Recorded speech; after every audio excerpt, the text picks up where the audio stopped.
Welcome everyone to ISKCON of Silicon Valley. We're an ever-expanding organization founded 1965 in New York City by our founder and Acharya, Srila A.C. Bhaktivedanta Swami Prabhupada. The purpose of the International Society for Krishna Consciousness, or rather the purposes, are embodied in a list that the founder made near its inception, talking about inculcating spiritual principles to the greater society. Therefore, it's an international society. He also had a vision for having projects that would keep people closer to the earth, self-sustaining farming projects. He talked about a way that people could inculcate the teachings of Srimad Bhagavagita and other literatures like the Srimad Bhagavatam, sharing it through the distribution of Bhagavagita in all the languages of the world. So it's a comprehensive vision that our founder had, and we're one branch in which the gain is a little too high on the mic. That in this branch, at this very moment, the gain is too high on the mic. Where we're a community where many people who are working, well, most people are working hard, but are finding time to congregate here on a regular basis and take advantage of the main practices of Krishna consciousness. And to that end, it's important to prioritize one's life and understand what things are important, because you can't do everything, but you can do the most important things, or I should say, if you can do the most important things on a regular basis, then you'll make progress in any sphere of life, whether it's economic or whether it's socially or spiritually. Apportion some of your life to make sure that you're doing the right things. A phrase came into my mind a while back. I hope it's original. I wrote it in one of my notebooks. Hopefully it came to my mind. And of course, every time I think I have an original thought, I look on the internet, look it up, and I go, yeah, 5 million other people already thought of that. I probably got it from them.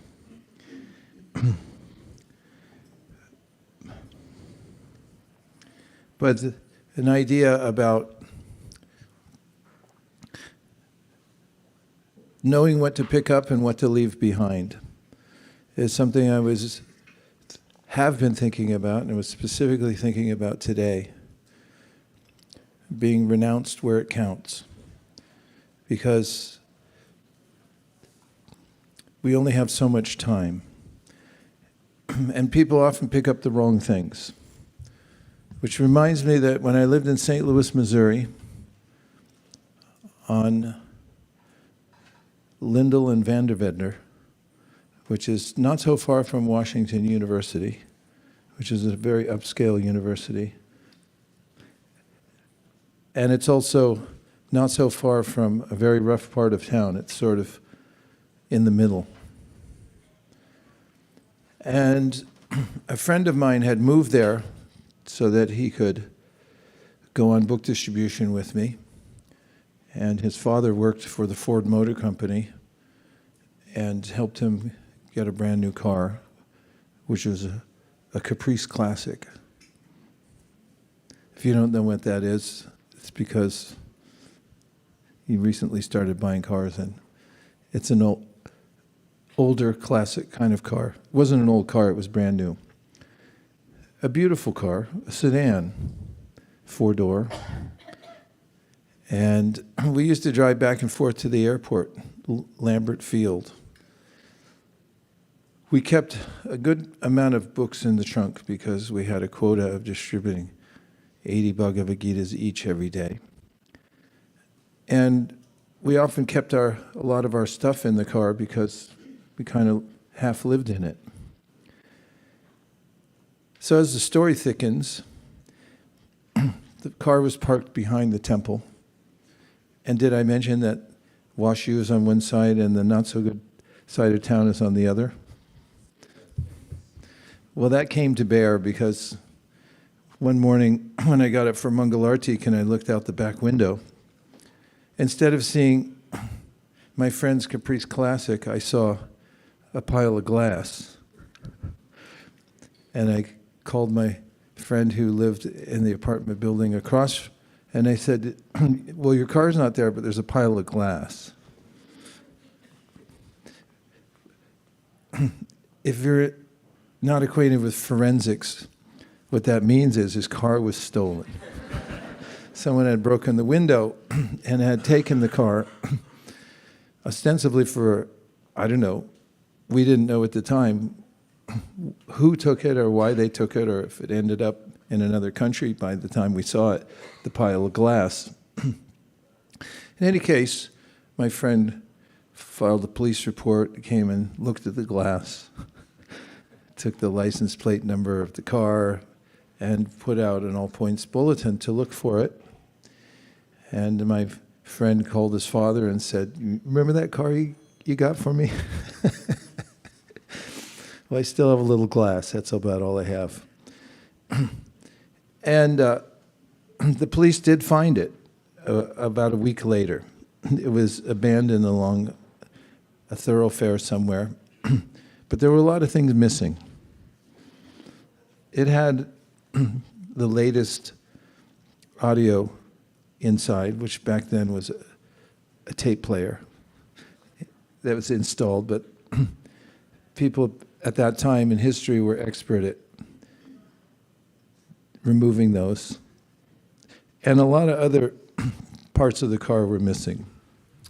As they had driven it around, as the police described, it was a joyride, and at the end they took everything that they possibly could take from the car, which include a lot of our stuff, Walkman tape player, and a lot of clothes, and any other implements that were there. There was a long list that we had to submit to the insurance company.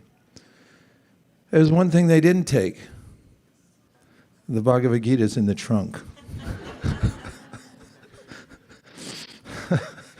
4 cases of hardback Bhagavagitas. And it reminded me that when Srila Prabhupada first went to London, and the press came to meet him, and they were a little edgy, skeptical, and they said, what are you coming here for? We have everything. We know everything. What are you going to do for us? That was the mood of the reporter who was interviewing Prabhupada at the airport. And Prabhupada said, oh, I've come to bring what you've forgotten. And the reporter said, forgotten how? What do you mean? And Prabhupada said, well, you occupied India for a couple hundred years. And you took everything you possibly could. Jewels and industry and money and labor. He said, you forgot something. And what did we forget? He said you forgot the most important thing. You forgot the spiritual culture of India. That's the real jewel. You got all the fake stuff. You forgot the Bhagavagita. And just like common thieves who took everything because they had no understanding what the real value of life is. They had purloined the car, then they took everything out of it they thought they could get something in return for. And when they saw the Bhagavagita, they said, meh.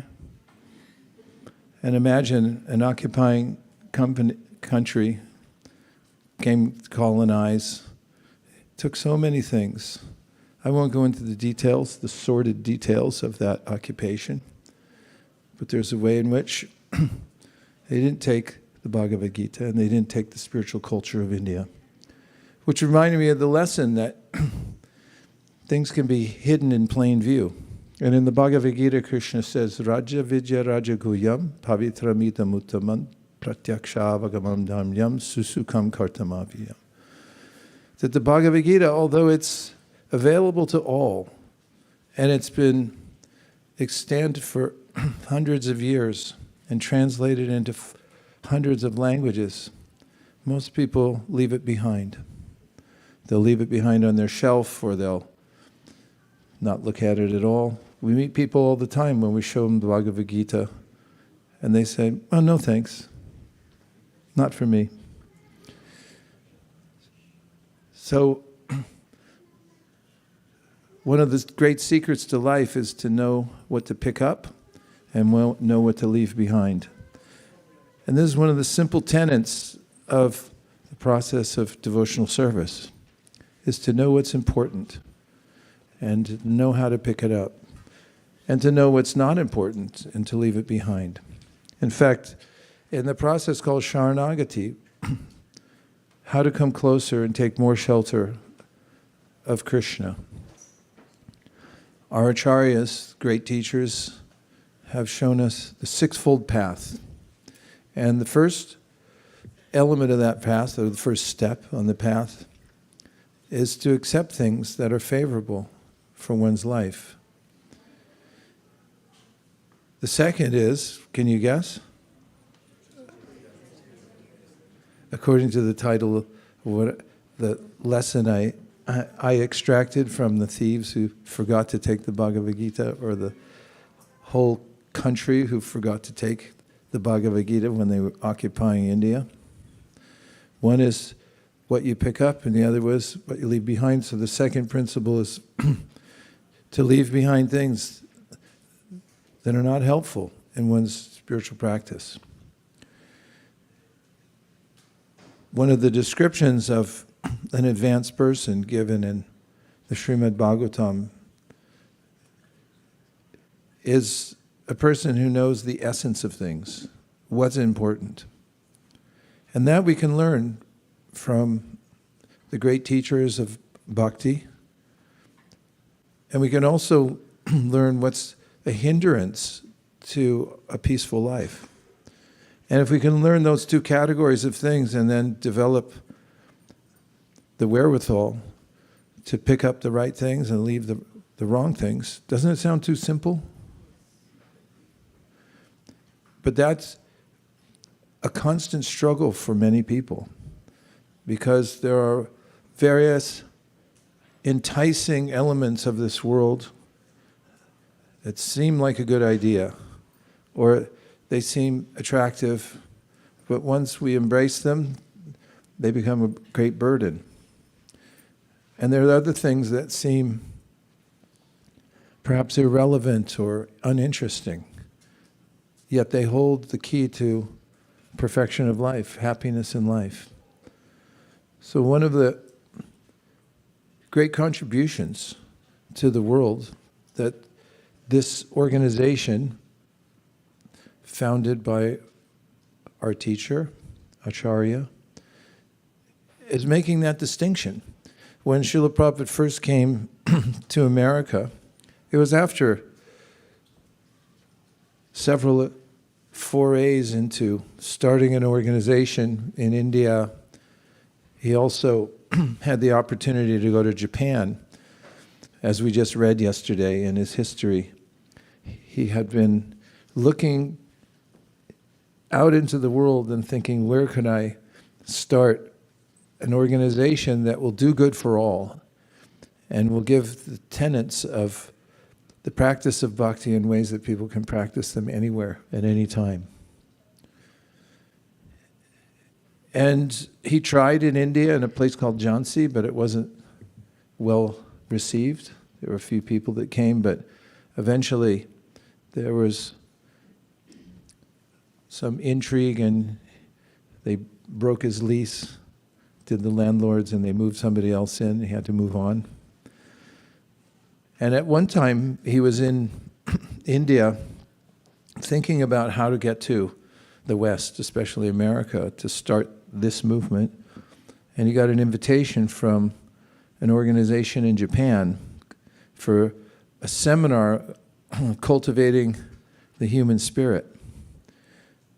And he had written, as soon as possible, a series of essays to present there. And he had also suggested to those who had invited him that they could assist him by having some artists in Japan illustrate the whole book, or each one of the essays that he had written for it. And they were more than willing to do so and very excited about him coming. And then he did Prabhupada to get passage, because the Japanese were going to pay for his lodging while he was there and any other expense he had in Japan, but he had to get himself there. He got clearance on his visa, but he had no money. He was a sannyasi. He didn't have any money, certainly not for airfare to go to and from Japan. So he started asking government agencies in India, and they took their time to reply, and the reply was consistently no. He wrote to the prime minister at the time and asked him personally, and the answer came back no. He asked from the vice prime minister, if there is such a thing, maybe it was the vice president, who said no. And that he had to postpone that project. In fact, the essays didn't get even recognized until after Prabhupada had left the world. He had put them in a bundle. He had the manuscript for it. The artwork, who knows where that is, except for once the devotees found that manuscript, they had recognized that the history and had gone back and seen what he wrote it for. They compiled the book. It's called Light of the Bhagavat. And they hired an artist in China who did the kind of art that Prabhupada was thinking of for the book. And posthumously, they produced that book. And we've distributed quite a few of those. It's a very instructive book, and it's very beautiful. And after many attempts, Prabhupada made it to America, and he landed in a place, New York and then San Francisco, right at the peak of the time when people had an idea that the only reason they weren't enjoying life was they weren't free enough to do whatever they wanted. And that was the basic philosophy of that period, 1960s into the 1970s. And there was a mantra for it. Would you like to hear the mantra? Yes. You really want to hear it? Yes. Okay, anybody under 15, cover your ears. It said, if it feels good, do it. That was the mantra. Any person from America will be aware of that. That was common. And if you listen to the music of the time or read some of the literature, there was this romanticized notion that if you were just free enough to do whatever you wanted to do, then you would be happy, and that people just were too restrained, and that was their problem. And amidst that culture, Prabhupada had successfully convinced those who were dedicated to a wanton lifestyle of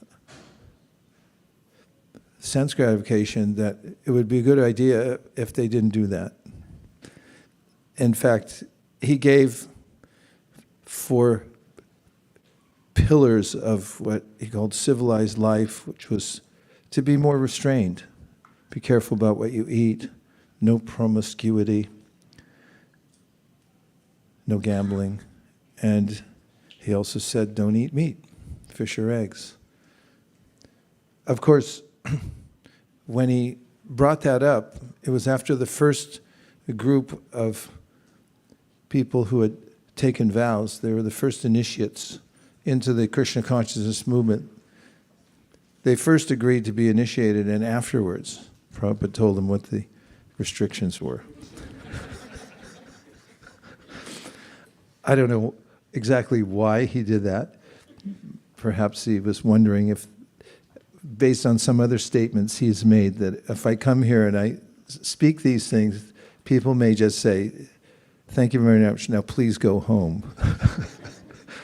But he posted them on the door where the initiates were staying, and after their initial euphoria of getting initiated into the Sampradaya, they came back to their rooms and found posted on their door, these are 4 regulative principles. And as some call them, or even Krishna himself, although not directly to these 4, but he calls regulative principles of freedom.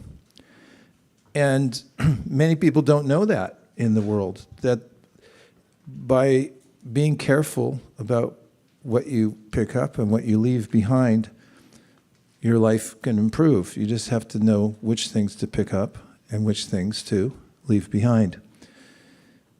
And this is something that the Sri Upanishad mentions in code form by saying Anyarevahur sambhavad, Anyarahura sambhavat, iti shushrumadhiranam, yenastadvidchakshare.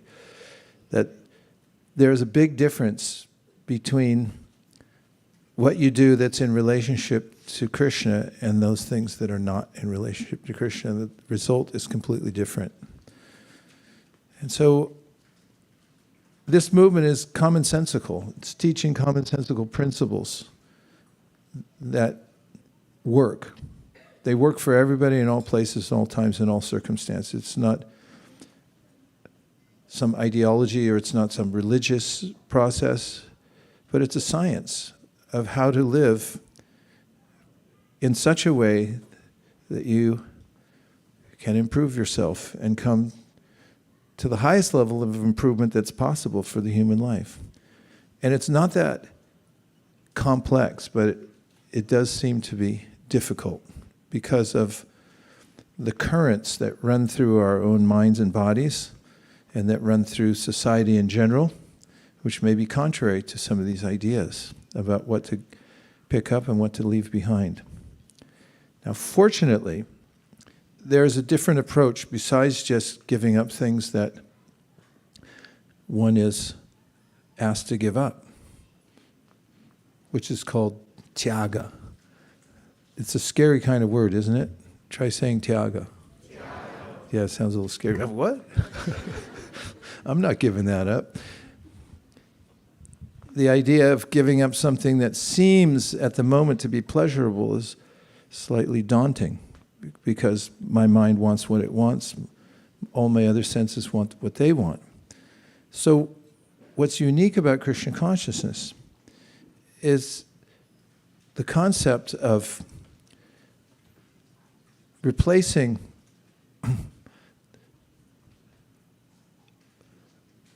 our idea of happiness with a different kind of happiness, which includes using our senses for Krishna. And one of the ways that we do that is by chanting Hare Krishna. Krishna and his name are non-different, and when we chant Hare Krishna, we're in the direct presence of Krishna. And when we're doing that, as the Srimad Bhagavatam says, Vasudeve Bhagavati Bhakti Yoga Prayojita Janaya Yashu Vairagyam Jnanam Chayara Haitukam. The result is that we begin to live a sublime life.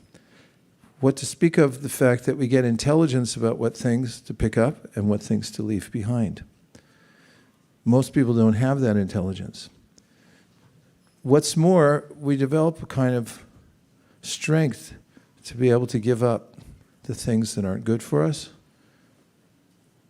Meanwhile, that's being fueled by our fascination with those things that are good for us. And so it's a very positive process to chant Hare Krishna, to practice devotional service, and to notice that we are developing an internal strength to be able to leave behind those things that aren't good for us, and to, even as we're impelled to embrace more and more those things which are good for us. Now I have a list. It's just my own list, so you don't have to accept it. How to be renounced where it counts. Here's a few things to leave behind. Do you want to hear the list? Okay, that was 33% of the audience. The other portion of the audience, please cover your ears. This is not for you. Here's 3 things you could think about, and if you've already tried leaving them behind, good for you. Here's one, the news. I read sometimes or hear people say, I don't like what's in the news. Okay. Well, don't listen to it. Why subject yourself to something that's causing you so much concern and that you can't do anything about? What if you didn't listen to the news for a month? What would happen to you? You'd be more peaceful? Anything else? Less anxiety. Does anybody disagree? Here's another one you can give up. Just try leaving it for 1 month or even 1 minute. Scrolling. Scrolling is random. It means that you didn't think of any of these ideas. Somebody else is presenting their ideas, and you're taking in random information. That scrolling of any kind, I'm not just talking about on a screen, but taking in the environment without preemptively deciding why you're taking it in. That's also scrolling. If you just look around and you're not looking around with an eye to do some service, or you don't have a mission when you're looking at anything, you're scrolling. We're scrolling all the time. Just Krishna consciousness means to be conscious of what you're looking at and why you're doing it. And then, of course, there's what's called atyahara. Ati means extreme, and ahara means eating, extreme eating. And I'm not going to talk about eating, so don't worry. But that phrase is also extrapolated upon by our great acharyas to mean don't collect unnecessarily, don't collect too much. And it means collecting too much information also.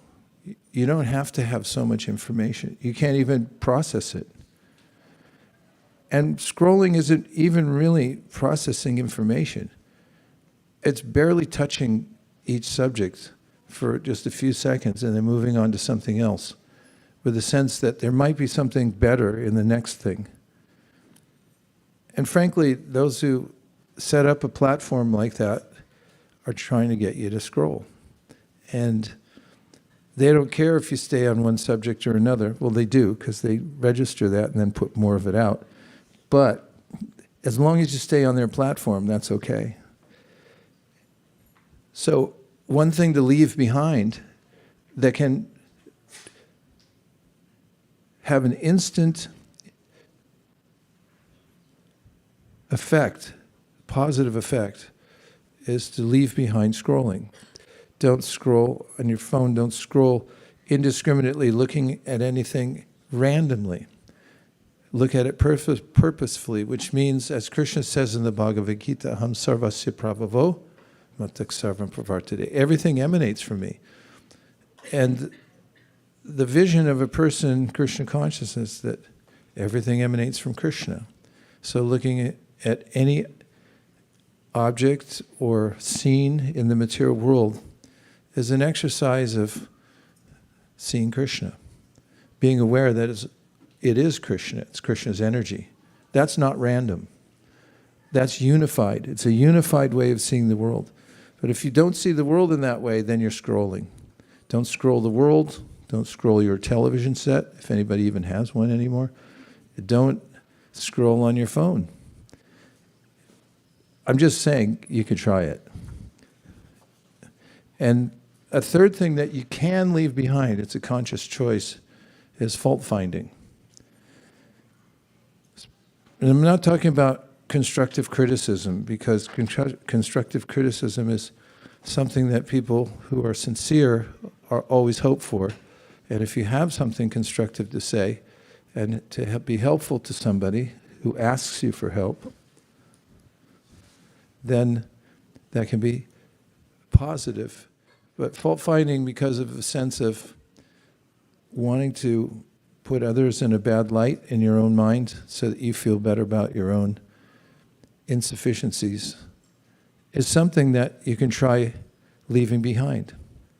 What are the three things that I've suggested that you could try leaving behind? The news. No news is good news. Scrolling means randomness. Just looking at the world or a television set or scrolling. Try leaving it behind. And the third thing? Fault finding, with a sense of trying to degrade other people so that you feel more intact, because after all, there's people that are worse than you, so it doesn't matter how bad you are. You could give those three things up. So what to leave behind?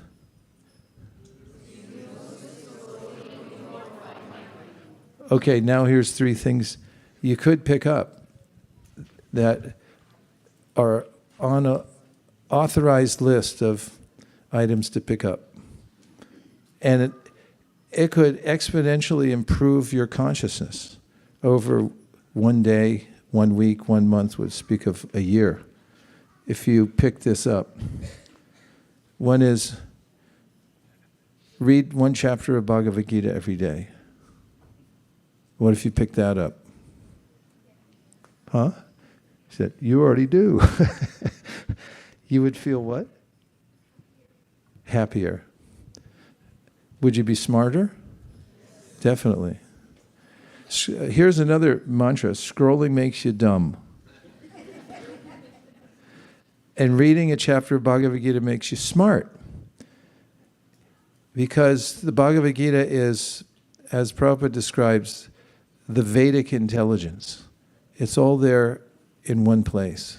And it's Krishna speaking himself. So you get to hear directly from Krishna, and you have your intelligence fortified by the Vedic intelligence.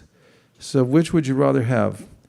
The intelligence of the combined forces of everyone who posts on the internet and consumed in 10-second bites at a rate of about 50 per 30 seconds? Or would you rather have the infusion of Krishna's words and his intelligence? All right. And fault finding, there's a way to use it constructively. And that was mentioned by a disciple of one of Prabhupada's godbrothers that I knew, and he said, when people used to ask him, because they'd see he was dressed in a different way, he was dressed as a sadhu, and they'd ask him, what's your religion? He said, my religion is finding the faults within myself and trying to correct them. So in one way you can dovetail the propensity to find fault in others by making a new religion. If people ask, hey, what's your religion? Why do you wear that paint on your face? Say, my religion is to find the faults within myself and try to correct them for the benefit of others. And then, if you read a chapter of Bhagavad Gita a day, if you'd like to know some of the benefits of that, there's a book called the Gita Mahatmya. I'll just summarize it for you. In the Gita Mahatmya, there's a conversation between Parvati and Lord Shiva. Parvati's the wife of Lord Shiva. And she wants to know about what's so great about Bhagavagita.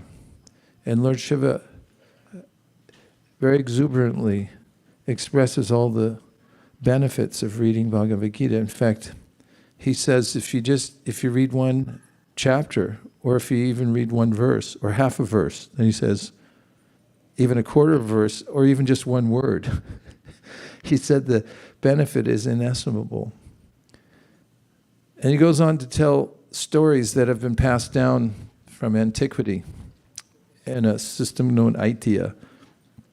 Miraculous benefits people have achieved from hearing the chanting of one chapter of Bhagavad Gita, including birds who became liberated from sitting in a tree underneath where somebody else was chanting the Bhagavad Gita, or dead bodies coming back to life. So if you want a little excitement in your life that's not temporary or limited to 10 seconds, don't scroll, read a chapter of Bhagavad Gita. Leave behind the scrolling and instead pick up a chapter of Bhagavad Gita and hear it. The next highly recommended activity to pick up is to chant japa.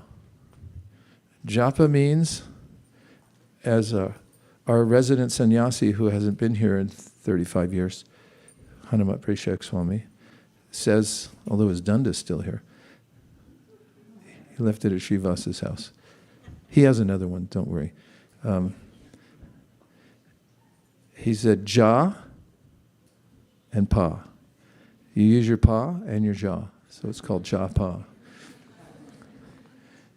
It's amazing what you can do with your jaw and your pa.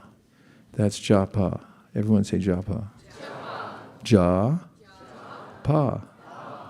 So if you use your pa and you hold on to a counting mechanism, very high tech, they're wooden beads. Don't you hate high tech stuff sometimes? It can drive you nuts. In fact, now there's a movement I've been noticing for people to write on paper again. In fact, there's a whole science of how you remember things better by writing them on index cards and filing them yourself, and there's very intricate ways of filing, ancient systems. Are you aware of this? So there's that, and then you try to learn a new app. Anybody try to learn a new app? I have about 500 of them that I tried to learn. And I look at them and I don't open them because I think, oh, I don't know how to use that. And then next thing I know, I get a notification and I'm distracted somewhere else. So simple stuff is very helpful. Oh, look at that. We get an activity. This is a group activity. Let's try it. Please move forward. We are vegetarian. And then you have on one side the speaker, and then you see how we want to defragment. There's a great solution to this, which is to start with the seats closer to the speaker from the beginning of the talk.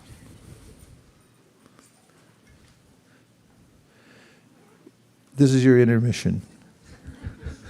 I hope you enjoy it.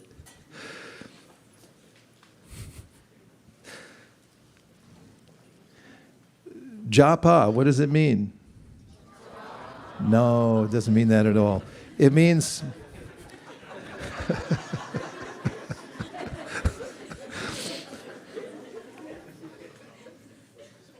it means to utter the names of God. If you really think about how beautiful that is, first of all, that God has a name, and then that we have a tongue and ears that allow us to say that name.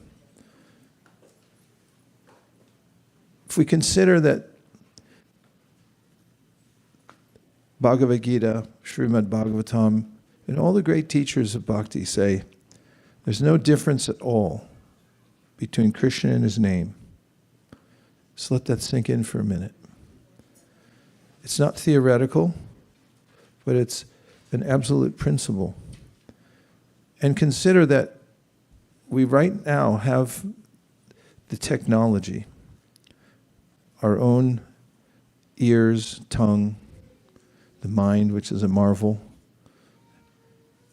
to repeat the names of God and listen to them. And this is trance-inducing. It's the repetition of the names of Krishna, listening, brings one to spiritual trance, above the turbulent level of consciousness that we may be used to because of scrolling too much. Scrolling the world, scrolling our phones, scrolling the television. And just letting our minds continue to scroll. They keep rolling and scrolling inside our heads. But japa is a means to improve ourselves from the inside. And it begins by the very pleasant activity of repeating the names of God. And to make it an effective discipline, one then counts how many times one repeats the name of God. That's why we keep beads. Or you can count on your fingers. And if you pick that habit up, it puts you in the upper echelons of spiritual practitioners of the world.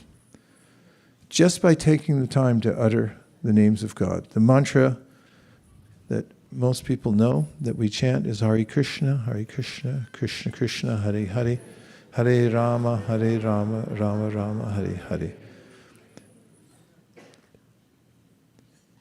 You can take time every day, and instead of doing any of the other things that you've left behind, because if you find yourself addicted to some activity that you know you should leave behind, you need something to replace it. I recommend chanting a chapter of Bhagavagita and chanting japa. If you resort to those again and again, it becomes medicinal. First, it quells the impulse to pick up something that is vacuous.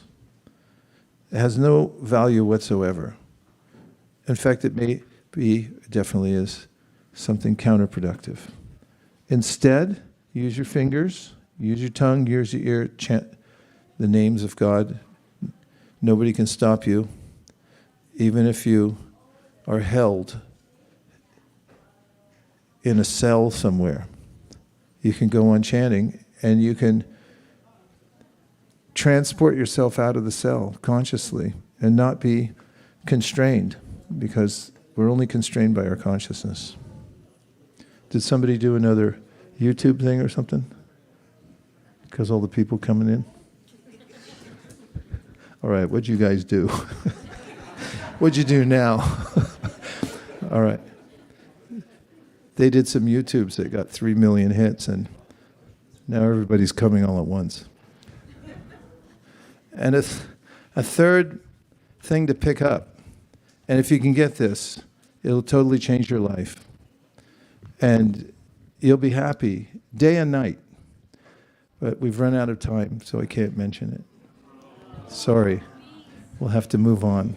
It's because of the 3 million people that just showed up. Service. Divine service. Everyone's doing service one way or another. Somebody might serve a boss. Does anybody have a boss? Anybody here have a boss? Yes. Only 2 people. We don't want to talk about it. Do you serve your boss? Yes. No, you don't. Because if your boss calls you tomorrow and says, yeah, no, we're not going to pay you anymore, you won't serve anymore, right? You're not going to serve that boss. So you're not really serving the boss, serving the money. And we're all serving one way or another in this world. We can't stop. Krishna says in the Bhagavagita, Nahi kashchit shanamapi jatu tishchatya karmakrit karyate hyavasha karma sarva prakriti jaragunai. No one can stop their activity even for a moment in this world, or even when you're asleep. You can't stop working. I was running away from somebody the other night. I woke up, so a lucky thing, I woke up. I think it was the fireworks. But there's a different quality of activity. And Krishna mentions this in the Bhagavad Gita. There's various levels of activity. You can do activity like a rhesus monkey. Does anybody know what a rhesus monkey is? They're the brown monkeys. You've seen them in Vrindavan. Brown, all monkeys are brown. Okay. They're the little brown monkeys compared to the langur monkeys. Now, a langur monkey, the word langur, it's an exotic sounding title, isn't it? And the langur monkeys, they're regal. If you give a langur monkey a banana, thank you very much.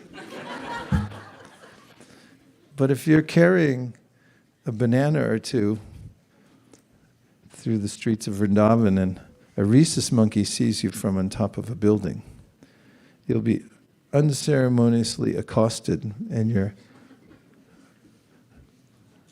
the monkey will grab not only the bananas but your glasses as well, just to spite you, and will go shake a tree and laugh at you from the tree while he's consuming the bananas and ruining your glasses. Those are rhesus monkeys. So there's a kind of activity in this world that's activity, no doubt, but it's destructive. Nobody likes the activity of the rhesus monkeys because they just want to break everything, and everything they do is nonsense. That's their theme song in life. They sing from the trees. Everything we do is nonsense. That's the rhesus monkey. And so activity for its own sake doesn't necessarily mean we're going somewhere important or doing something that's good for us or the world. There's a different kind of activity, and it's activity in service to Krishna, deliberately done in service to Krishna. And in the Bhagavad Gita, Krishna says, Yat koroshi yadashna shiyat juhosi dadasi yat tapasya konteya tat kurishva madarpanam. That whatever you do, whatever you eat, whatever you offer, give away, whatever austerity you perform, just do it for me. And because of acting in that way with the consciousness of offering things to Krishna, then your life becomes sublime and you're not bound to the world. So you can pick up that kind of service from somebody who has some service to Krishna. Service to Krishna means you can come to the temple and you can sweep a floor. Is that a recommended activity? Yes. Very much so. It's the story of a king in Jagannath Puri during the Rath Yatra ceremony in Prataparudra. And he humbled himself and went and swept the road in front of Lord Jagannath when he was coming to his carts. And for that, he became celebrated, and for other reasons. But that's especially noted in the Chaitanya Charitamrita, that because the king took some humble service, he was favored by Lord Chaitanya, the Supreme Personality of Godhead. And Krishna says in the Bhagavad Gita, Patram pushpam palam toyam yome bhaktya prayashati taram bhakti uparitam ashnami paritatmana. If whatever you eat, you offer to Krishna in love, that's service. And there's as many services as there are activities in this world. When they're used with the intention of pleasing Krishna, becomes service. So if you pick up some service, your life will transform into a higher mode.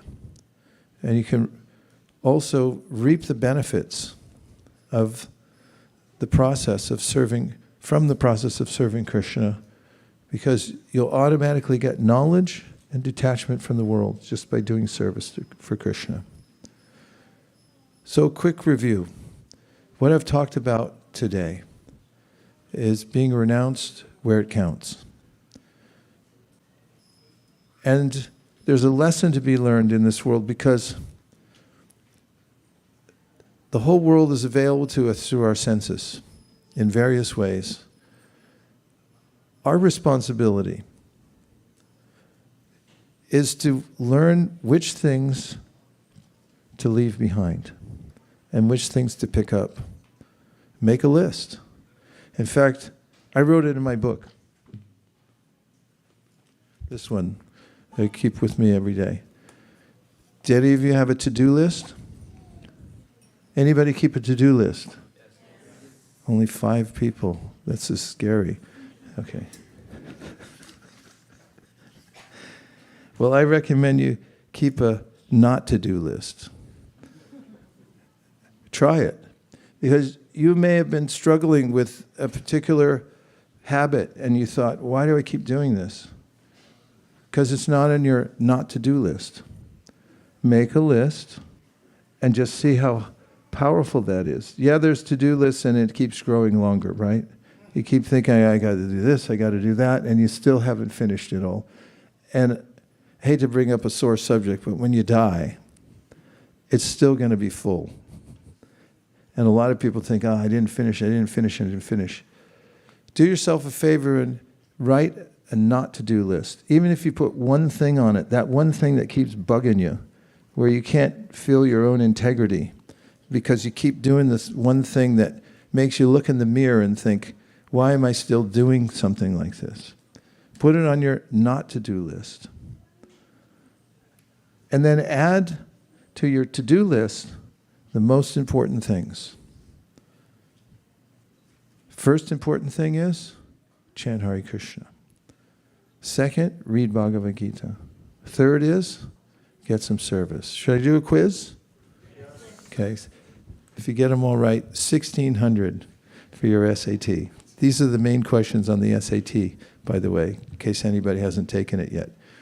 What are the 3 things not to do that I mentioned today? Okay, whatever you said. And the other 3 things that you could try picking up.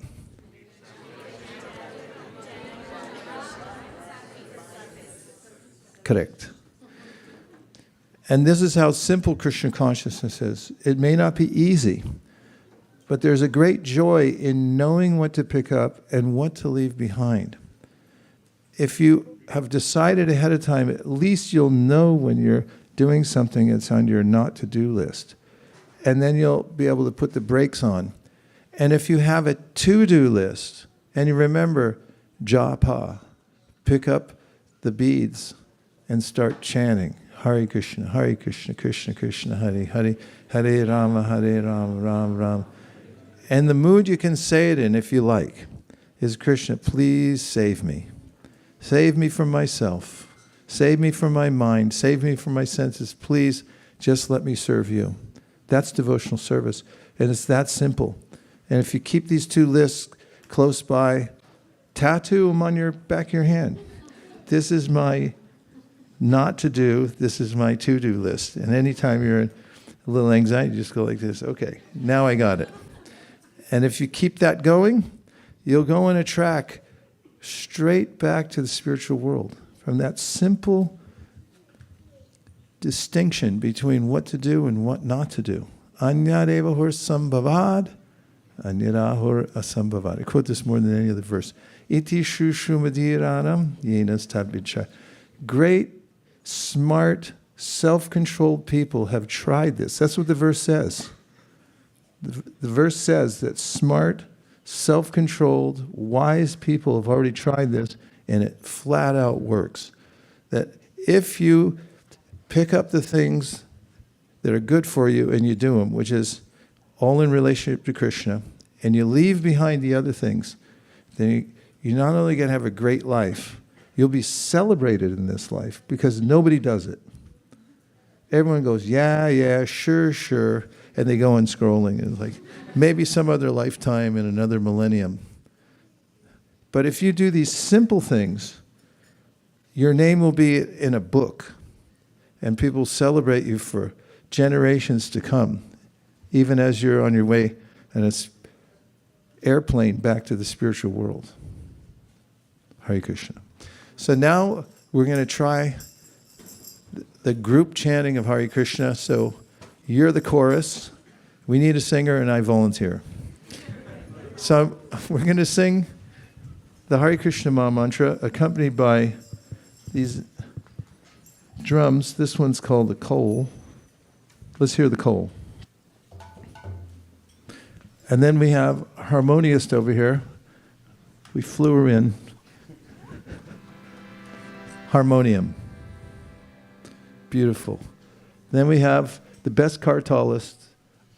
I'll put her up against anybody in the world. The best kartalist in the world. Let's hear the kartals. And we have one of the most unique instruments in the world, which will remind you of the spiritual world. Goloka Vrindavan, it's the cowbell.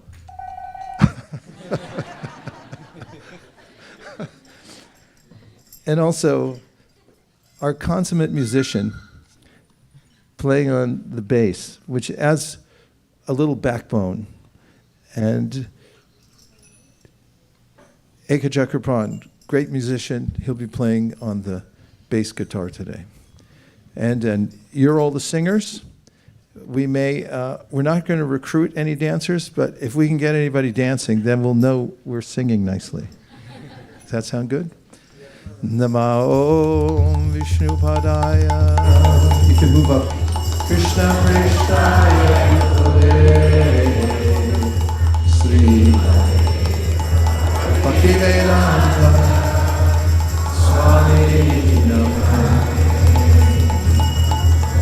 Namaste Saraswate Gauravani Pracharine Shriyari Pashatya Deshatarine Jaya Shri Krishna Chaitanya Prabhu Nityananda Shri Advaita Gadadhara Shivasadi Gaura Bhaktavinda Hare Krishna Hare Krishna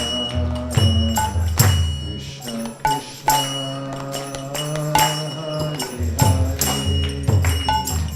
Hare Hare Rama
Three dancers already. 1, 2, 3.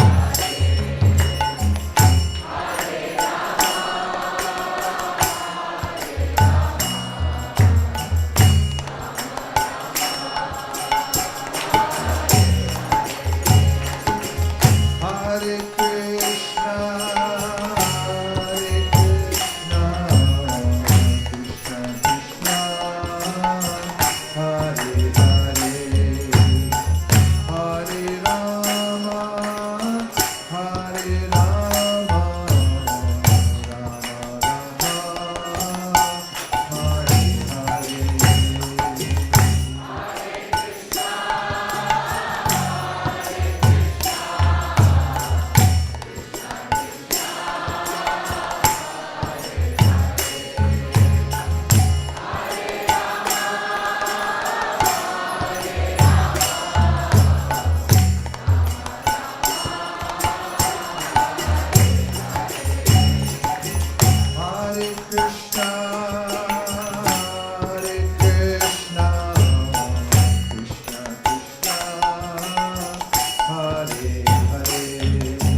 Hare Krishna, Hare Krishna, Krishna Krishna, Hare Hare, Hare Rama, Hare Rama, Rama Rama, Hare Hare.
Yes, Vijay.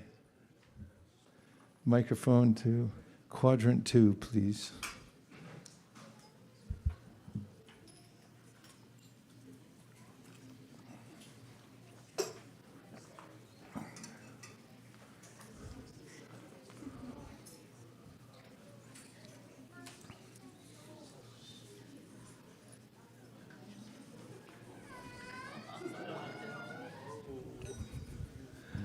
Thank you again for a wonderful class. I don't know how you do it. Just every class is just wonderful. Thank you. I had the same experience that you had in St. Louis. I parked my vehicle there. Next morning I come out, and there's glass on the ground. But my vehicle was still there. They stole my harmonium and my Bhagavagitas. Opposite. Yeah, more spiritual thieves. And the question. Some of us here are conditioned souls. I'm one of them.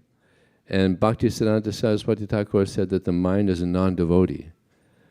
But still I'm praying to Krishna for devotion. So who's praying?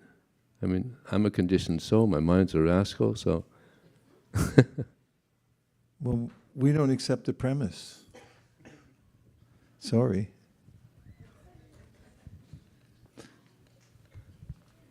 That you're a conditioned soul.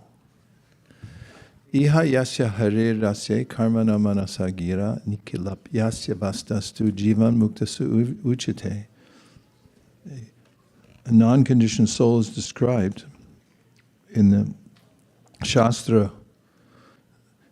A person who's embodied, iha, and living in this world, iha yasya harer dasye karmana manasa gira, but whose activities are all directed towards Krishna. That's gira means the words, manasa means the mind, the body, mind, words. They're engaged in Krishna service. then jivan mukta suchite, such a soul is known to be liberated. So we don't accept the premise. You're always engaged, body, mind, and words in Krishna's service. So the mind, Krishna says in the Bhagavagita, is very difficult to control. He gives various analogies. In the Bhagavagita, he talks about how the wind can pick up a boat that's on the water that doesn't have a resting place and blow it all over the place. And he talks in the Srimad Bhagavatam about how it's like a wild horse, and you have to learn to tame a horse. That's no easy task. And in the 5th canto of the Srimad Bhagavatam, described how the mind is like a wild animal. Do you ever notice sometimes people, they prefer wild animals over domesticated animals? When I was a kid, my father read my brother and me a book called The Wild. It was about a kid who got a raccoon from the wild and then tamed it. But then one summer night, after they had become attached to the raccoon heard some calling in the wild, and he ran out of the house, ran off the porch, and never came back. And the Bhagavatam describes how somebody might have a powerful wild animal and think, oh, he's tame, and then the wild animal kills everybody in the house. So he said the mind, even when one's practicing some high-minded process, spiritual practice, one has to keep careful watch. Don't think that it can't, like a wild animal, even if someone is fully engaged in devotional service, come back and wreak havoc on one's life. Therefore, one should never consider that I'm liberated. And that's why Vijay Prabhu is posing himself as a conditioned soul, because that's what liberated souls do. They say, I'm not advanced and I'm not liberated. And it's the prerogative of one who wants to remain safe in the material world and not take liberties. So even as long as we're in a material body, we should be careful. Even if everyone else tells us we're liberated, we should consider I'm not liberated, and I should mind my mind very carefully and make sure that it doesn't take advantage of me again. Because we have stories. We have stories of great souls like Bharat Maharaj, who was so advanced that he could walk away from a kingdom. Nobody does that. Even people have some really bad state they're in charge of as a senator, lowest in education in the whole country, and then whatever it is, they're so attached, their whole thing, just being called senator, they can't give it up until they get thrombosis or something and drop dead from a pulmonary condition. But Bharat gave it up. He was so strong, and then he was able to meditate until he was fully fixed on the Supreme Personality of Godhead, but then he got distracted by a little deer and took birth as a deer. Then he took another birth as Jad Bharat. Took him 3 lifetimes to go back to Godhead, but he showed by example that even a liberated soul can succumb to the mind. So yogis are careful.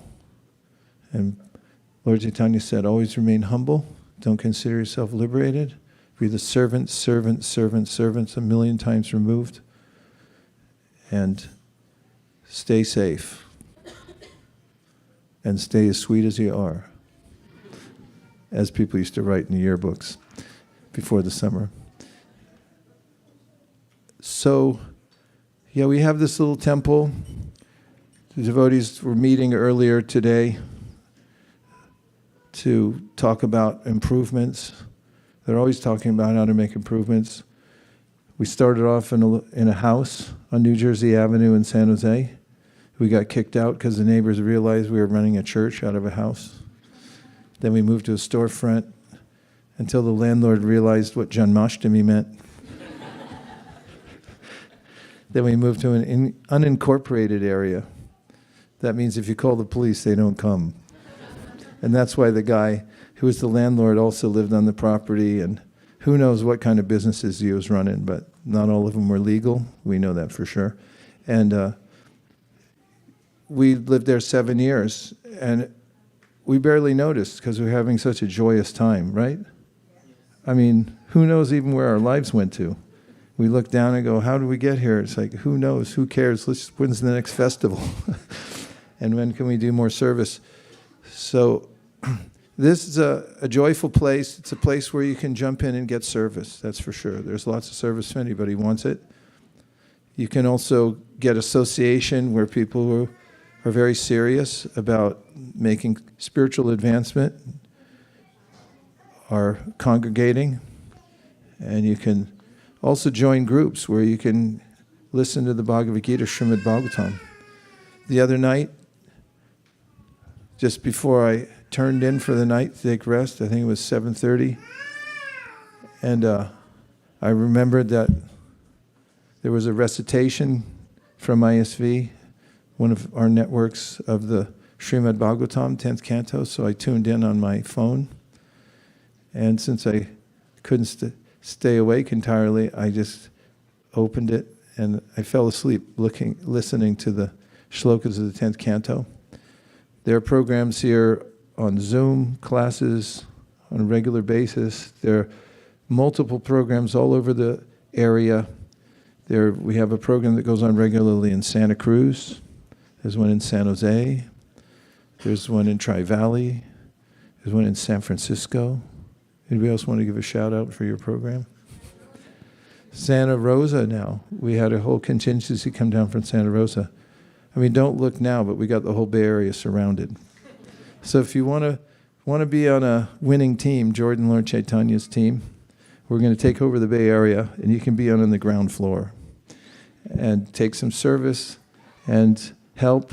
Give all your resources, sign everything over from your trust for when you leave. And whatever, because everything that comes in here, we use it. Let me speak English. Whatever comes in here, we use to help expand the reach of Chaitanya Mahaprabhu, the Bhagavagita, and Srimad Bhagavatam, and it's a good feeling. You use your resources in such a way that you actually feel satisfied, right, Mayapur Vihari? He uses all his resources for Krishna. He could have moved to India and lived like a king. Of course, he lives like a king here too, but he could have been an emperor in India. And he decided to stay here and expand the Motel Gita project so that everybody all over the world could go into a motel where they're usually depressed and turn on the TV and order room service. Instead, because of him, they open their drawer and they find Bhagavad Gita as it is. 1.5 million Bhagavad Gitas.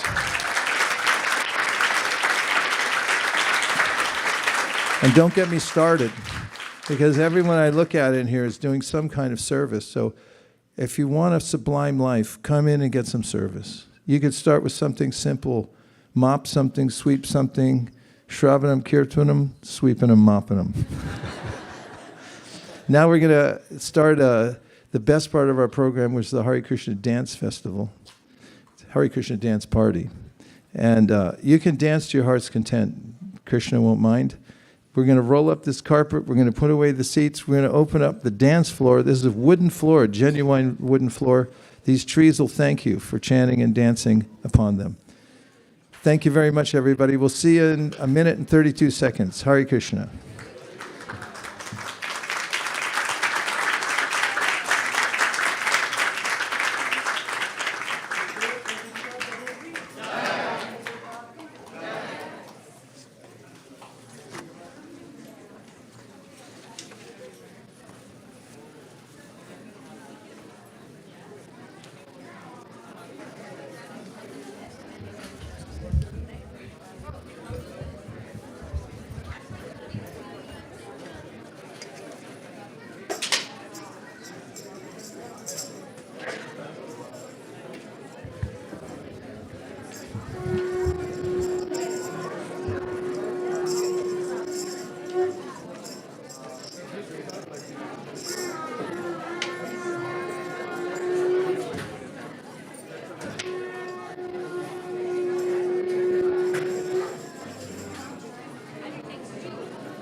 Om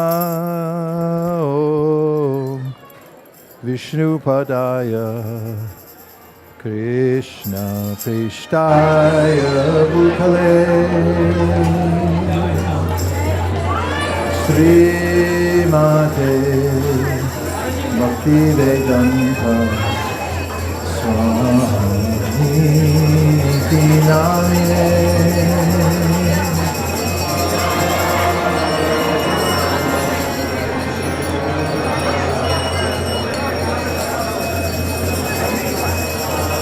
Shaya Bhutale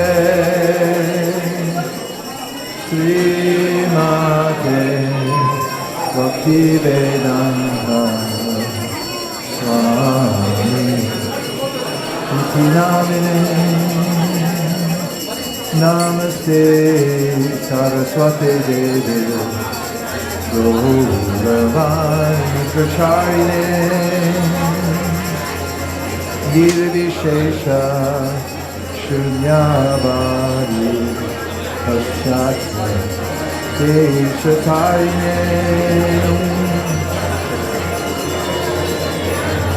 Saraswati Devi Gauravani Pracharine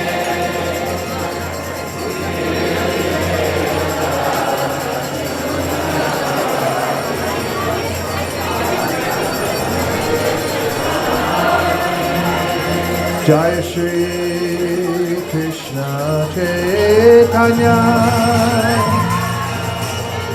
Prabhu Nityananda Sri Advaita Gadana Shivasari Gaura Bhakta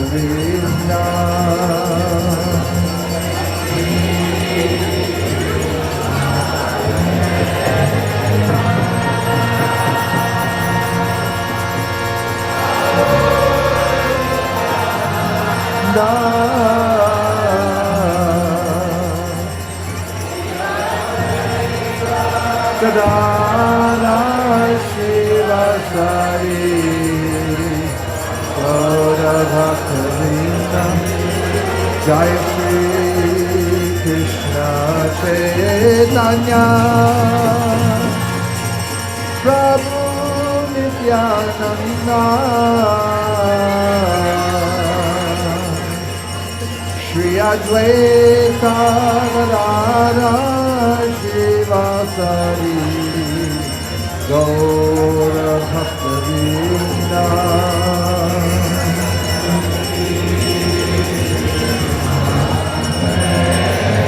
Tanya Prabhu Nityananda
Hare Krishna, Hare Krishna, Krishna Krishna, Hare Hare, Hare Rama, Hare Rama, Rama Rama, Hare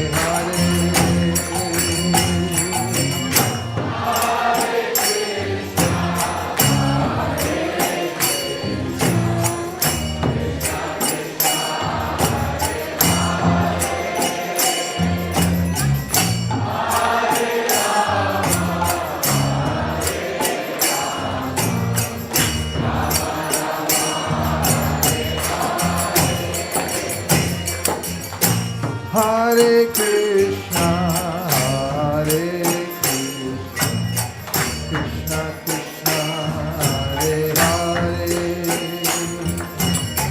Hare Rama, Hare Rama, Rama Rama, Hare Hare.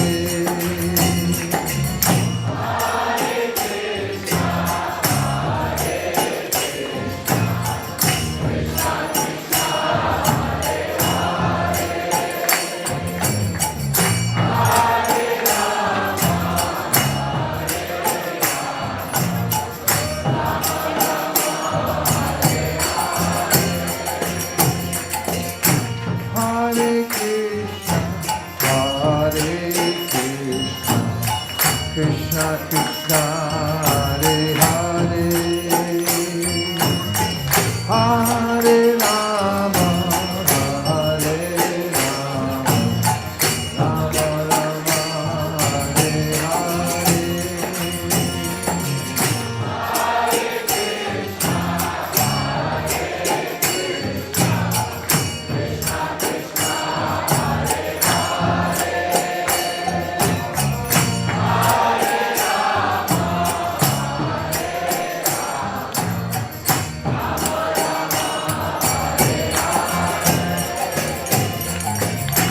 Hare Krishna, Hare Krishna, Krishna Krishna, Hare Hare,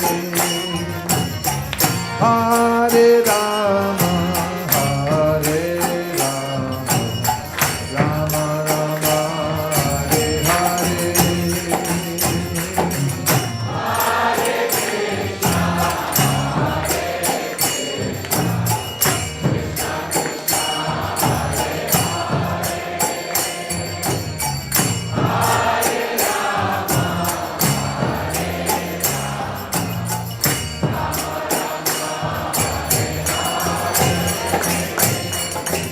Hare Krishna, Hare Krishna, Krishna Krishna, Hare Hare,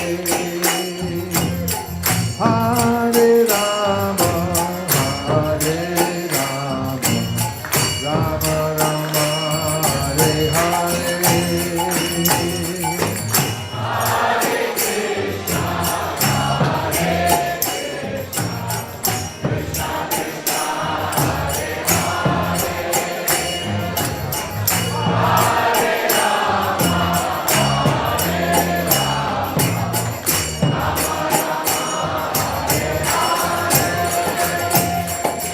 Hare Krishna, Hare Krishna, Krishna Krishna, Hare Hare,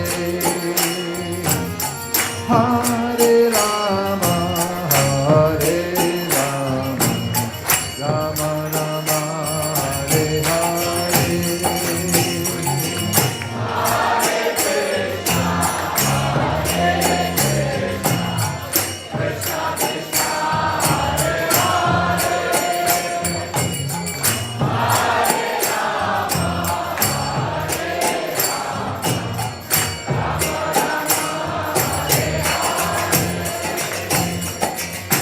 Hare Krishna, Hare Krishna, Krishna Krishna, Hare Hare, Hare Rama, Hare Rama, Rama Rama, Hare Hare.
Hare Rama, Hare Rama, Rama Rama, Hare Hare.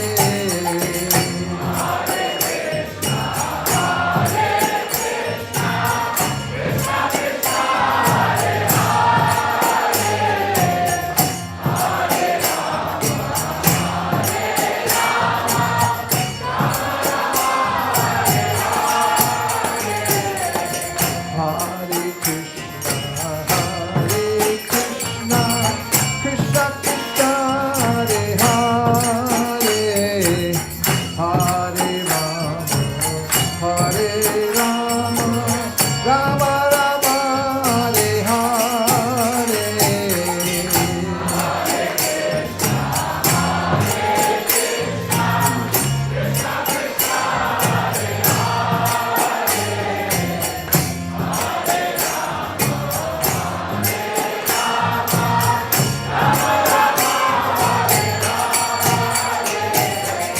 Hare Krishna, Hare Krishna, Krishna Krishna, Hare Hare, Hare Rama, Hare Rama, Rama Rama, Hare Hare.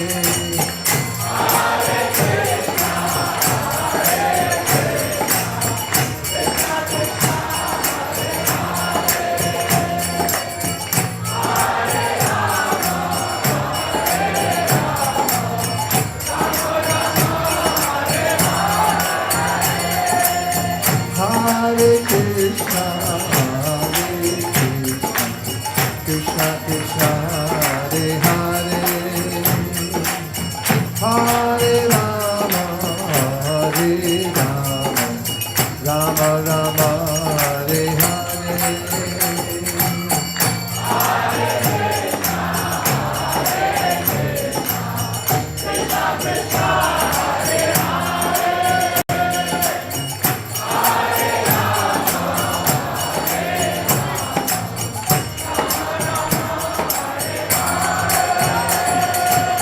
Hare Krishna, Krishna Krishna, Hare Hare, Hare Rama, Hare Rama, Rama Rama, Hare Hare.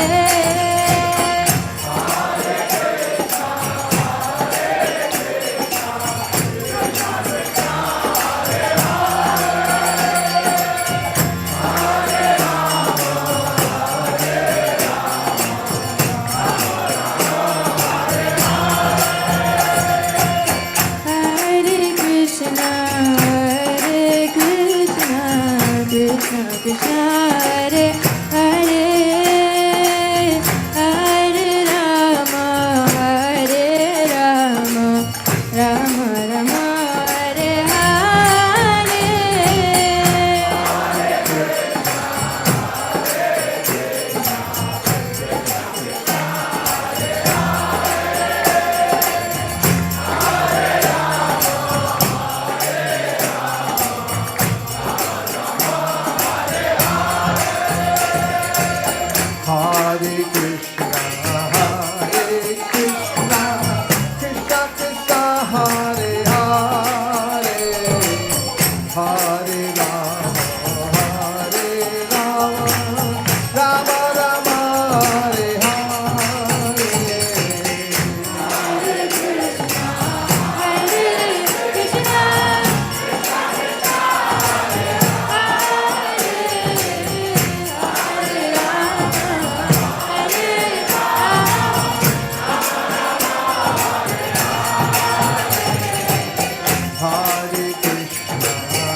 Hare Rama, Rama Rama, Hare Hare.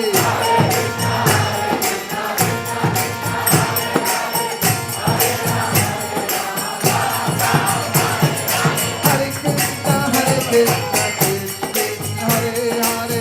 Hare Rama,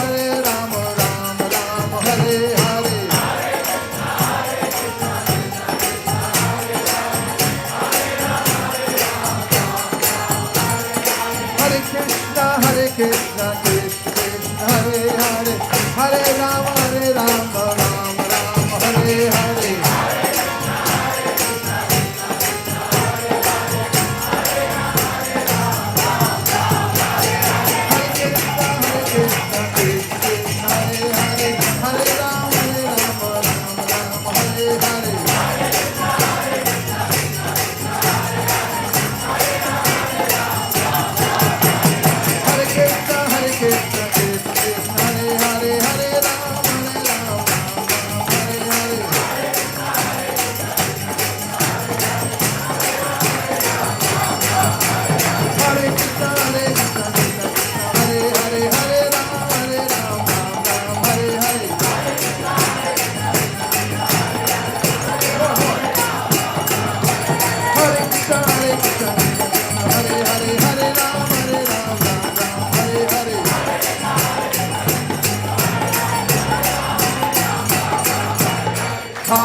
Hare Krishna, Krishna Krishna, Hare Hare. Hare Rama, Rama Rama, Hare Hare.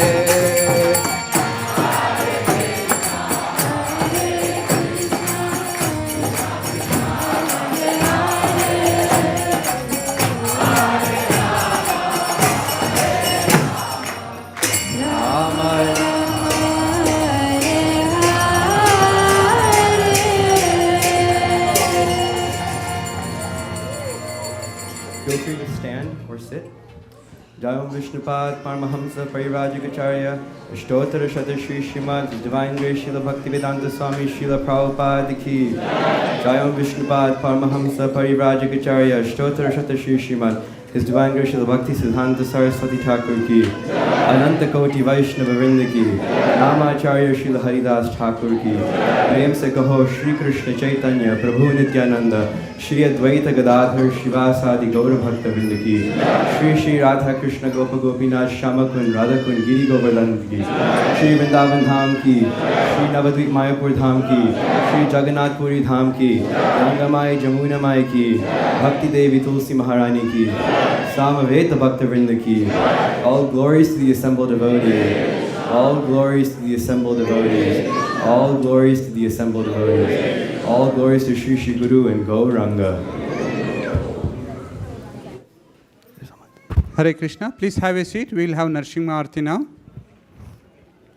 Today's Narsimha Aarti we would like to dedicate to two devotees.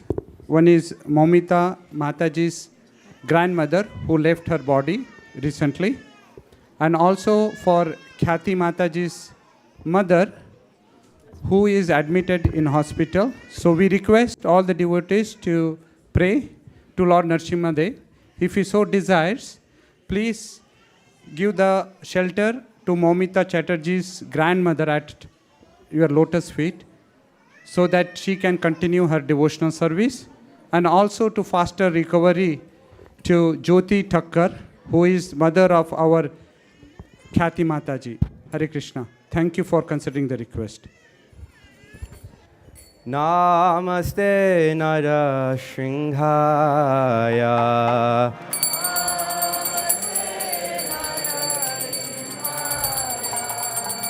Namaste Narashinghaya.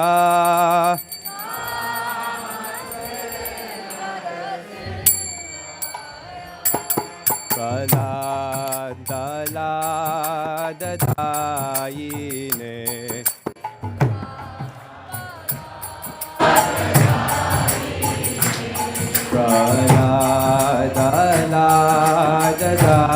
Praladadayine.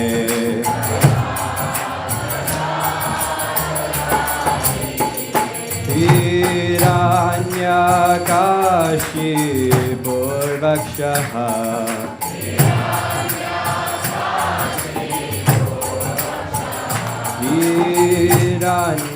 Hiranyakashi Purvakshaha.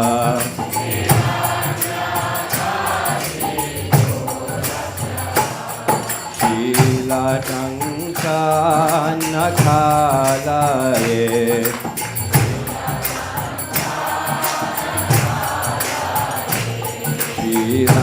Shilatanka Nakhalaye.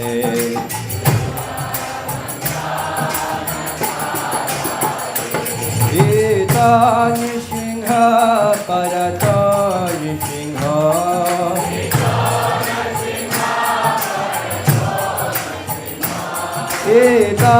Nishinha Parato Nishinha.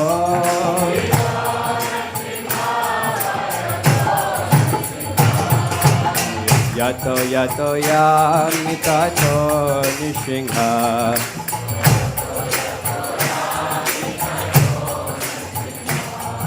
Yato Yato Yamitato Nishinha.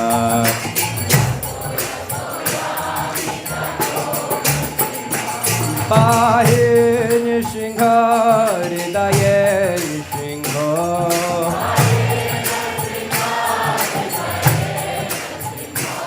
Pahe Nishinha Hridaye Nishinha.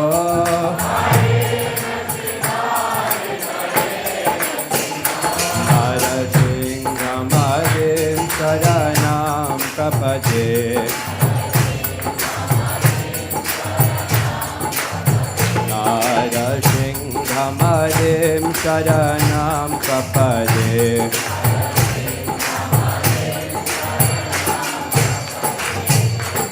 Tavakara Kamalavare Natham Adhuta Shingam. Talita Hiranyakashipu Tanubhinga. Kesavadita Narahari Rupa. Jai Jagadisha Hare. Jai Jagadisha Hare. Jai Jagadisha Hare.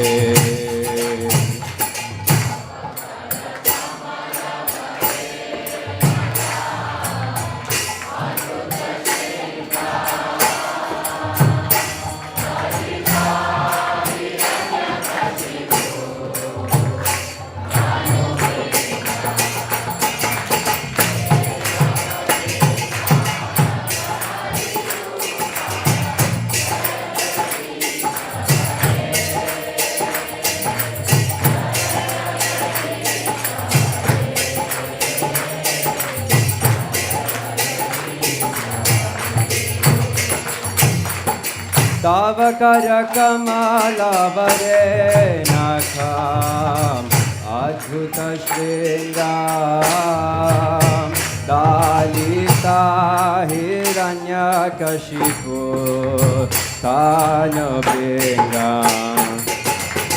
Kesavadrita Narahari Rupa.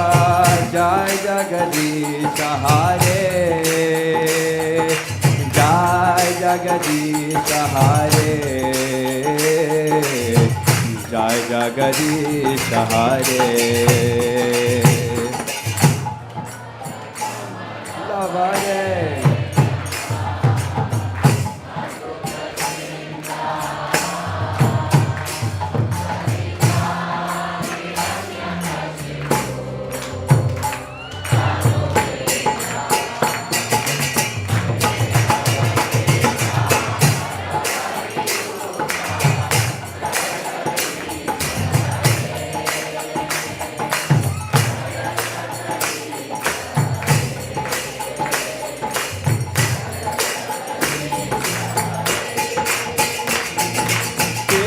Bhagavagita Narahari Rupa Jai Jagadisha Hare Jai Jagadisha Hare Jai Jagadisha Hare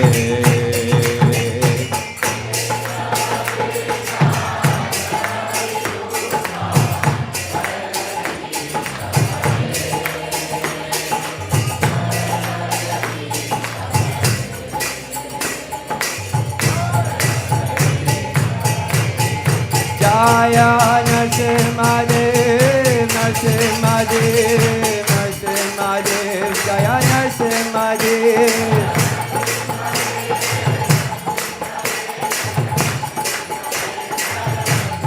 Jaya Prahlad Maharaj, Prahlad Maharaj, Prahlad Maharaj, Jaya Prahlad Maharaj.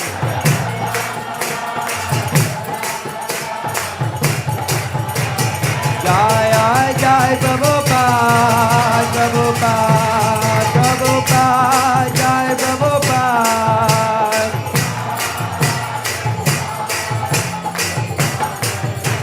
Nitai Gaur Hari Bol, Hari Bol, Hari Bol, Hari Bol.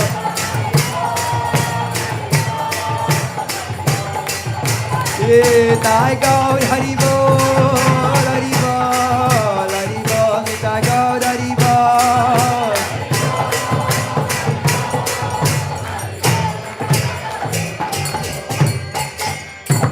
Nrsimhadev Bhagavan ki, Shri Prahlad Maharaj ki, Nitai Gaura Premanande. Hare Krishna. Hare Krishna. Krishna Krishna. Hare Hare. Hare Rama. Hare Rama. Rama Rama. Hare Hare. We welcome you all to the Sunday Feast Festival here at ISKCON of Silicon Valley. Thank you for coming on such a long weekend and a very auspicious day of Ekadashi. So let's give a big round of applause to everyone who has joined us today evening. Hari Hari Bol. We would also like to thank all our online viewers as well. So let's give them a big round of applause as well.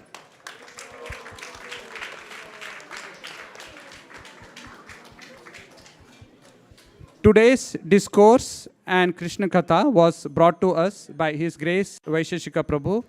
So let's express our gratitude and thank him for bringing us today's Krishna Katha. Hari Hari Hari Hari Bo. And also leading the Aarti. So let's thank Prabhuji. Hari Hari Hari Bo. Would like to thank His Grace Brajaras Bhavana Prabhu for leading Narsingha Aarti. Hari Hari Hari Bo. We have a new devotee in the booth, the broadcasting booth today. So Bhakta Nimai is starting a new service. So let's give him a big round of applause. Hari Hari Hari Hari Bo. So let's thank His Grace Charu Nimai Prabhu also for training and helping Nimai for broadcasting the program. And also, and under the leadership of His Grace Ramananda Sakha Prabhu. So give him a big round of applause as well. Hari Hari Hari Bo. Anyone coming here for the first time? I saw a lot of new faces. Maybe they are outside as well. Thank you. Here we have some. Thank you. Anyone here? Thank you. Thank you for coming. If you have any questions or if we could be of any assistance, please reach out to me. My name is Shri Gopal Das, or you can reach out to Hanspriya Mataji. You will see her around, or Sachindra Krishna Prabhu. You will see him at the serving table. So let's chant one Mahamantra for all our newcomers. Hare Krishna, Krishna Krishna, Hare Hare, Hare Rama, Rama Rama, Hare Hare. We have 3 sponsors for tonight's feast. We'd like to acknowledge them. First is Chintan Prabhu, Bimal Mataji and family are sponsoring on the occasion of Isha's first birthday. So if you can, please come in front. Hari Bol. As they come around, I'm going to announce the next sponsor. Suresh Prabhu and Anju Mataji are sponsoring the occasion of their son's Aman's birthday. So you come after they are here. Okay, thank you. Please, Chintan Prabhu. Thank you. Hare Krishna. Thank you for sponsoring. And please introduce your guest and also, thank you for, if you want to say a few words. Sure. Hare Krishna, everyone. Thank you so much for giving me this opportunity. I'm sponsoring this for my daughter's first birthday, Isha's. And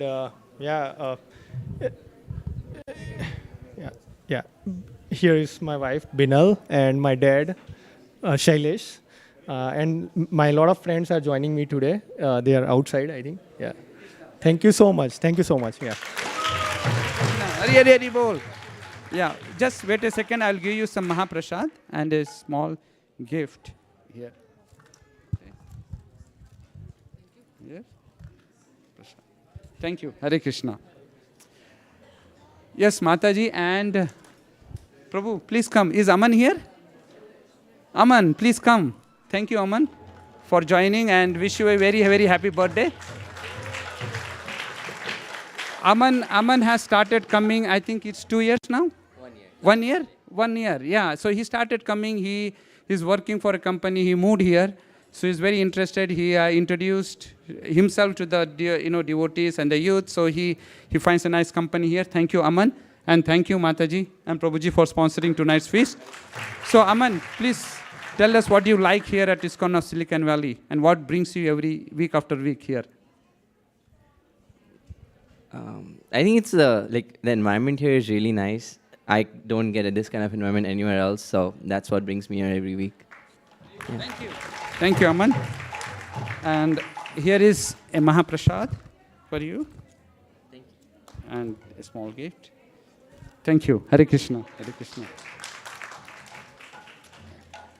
And the next sponsor is Hemu Mataji. Is she here?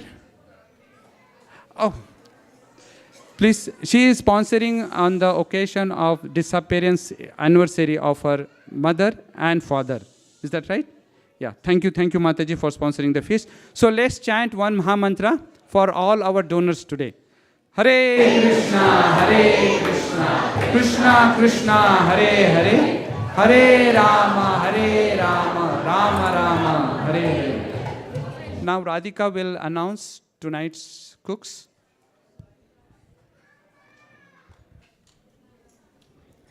Hare Krishna. The cooks for today are Neelachal Chanda Mataji, Ananga Sundari Mataji, Hitesh Prabhu, Hari Sankirtan Prabhu, Mahendra Prabhu, Akash Prabhu, Abhijit Prabhu, Sanket Prabhu, Manan Prabhu, Tadya Seva Prabhu, Meghavi Mataji, Shreya Mataji, Samiksha Mataji, Raki Mataji, Sheelaka Mataji, and Suraj. Thank you. Hare Krishna.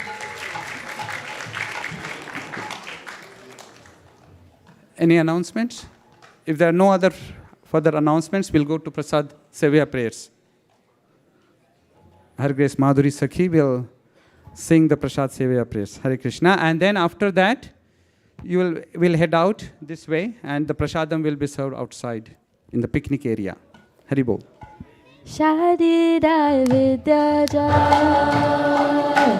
Joi Priya Dahika, Jive Fere, Vishaya Sagore, Anade Jivayati, Loba Mosurmati, Kage Jida, Katina Samsare, Krishna Barodoya.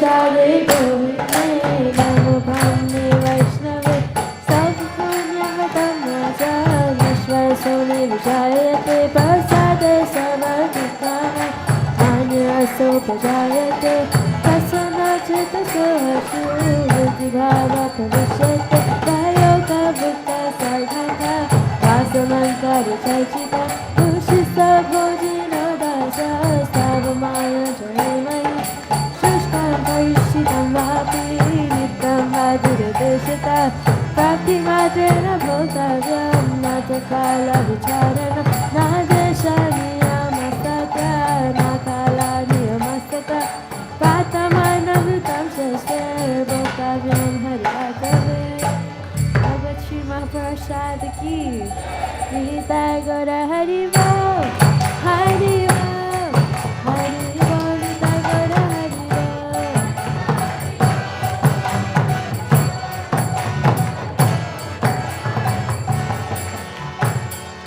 Please come take prasad.